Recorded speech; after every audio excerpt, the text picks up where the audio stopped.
October hasn't always been a nice month for Northwestern football, but they had no trouble today, beating the Minnesota Golden Gophers 27-0 at Ryan Field. Quarterback Clayton Thorson continued to show improvement, while the defense recorded its first Big Ten shutout in 20 years. This is a free plastic bag that CVS is giving away. Now, it does meet the ordinance, but Jensen told me that they may go back to the city to have even this band in Evanston, saying it's still pretty thin and it is plastic. For the first time since 1996, Northwestern is 8-2, defeating the Purdue Boilermakers 21-14 at Ryan Field. Behind a great passing game and a solid defense, Purdue kept the game close, but they had no answer for Clayton Thorson's legs late in the fourth quarter. It was clear the team had a lot of fun today, picking up their first Big Ten win of the season. Next week, they head to Michigan to look to become 6-0 for the first time since the Kennedy administration. For NNN Sports, I'm Jacob Murphy.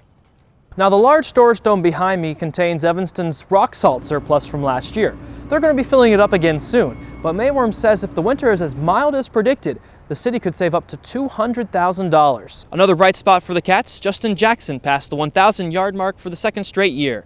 Next week, they head to Madison, looking to win at Camp Randall for the first time in 15 years. For NNN Sports, I'm Jacob Murphy.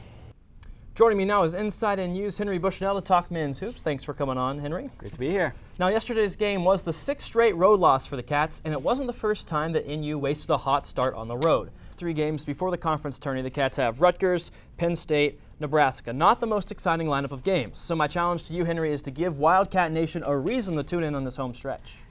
If you think Northwestern athletics has been all doom and gloom recently, you haven't been following Northwestern fencing. It was senior day at the NU duels here on campus, and Northwestern took care of business, going 12-2 with 4 victories over top 10 opponents. In addition, retiring head coach Lori Schiller collected win number 1,1250. That's a great pick, Axel. And this season's team is also out to a great start, and 3 tough opponents marched into Evanston to take on the 20th-ranked Cats. For the 7th consecutive year, the Northwestern men's basketball team started their season 1-0, but tonight the win wasn't pretty. After an abysmal first half offensively, it was the big man Alex Ola who came out to play in the second half, leading the Cats to victory. The Wildcats also received a stellar contribution from freshman point guard Bryant McIntosh, who scored 12 points and had no turnovers in 35 minutes of play.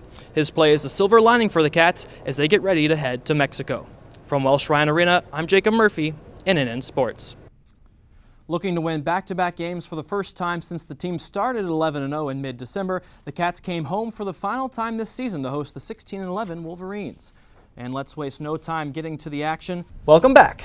Last season ended in heartbreak for Northwestern women's basketball, giving up a 13-point lead to Arkansas in the first round of the NCAA tournament.